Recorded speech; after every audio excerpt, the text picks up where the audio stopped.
حضرت محمد مصطفیٰ صلی اللہ علیہ وآلہ وسلم نے فرمایا، مسلمان وہ ہے جس کی زبان اور ہاتھ سے مسلمان بچے رہیں، اور مہاجر وہ ہے جو ان کاموں کو چھوڑ دے جن سے اللہ نے منع فرمایا۔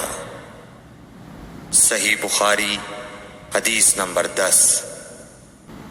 لوگوں نے پوچھا، یا رسول اللہ، کون سا اسلام افضل ہے؟ تو نبی صلی اللہ علیہ وسلم نے فرمایا، وہ جس کے ماننے والے مسلمانوں کی زبان اور ہاتھ سے سارے مسلمان سلامتی میں رہیں۔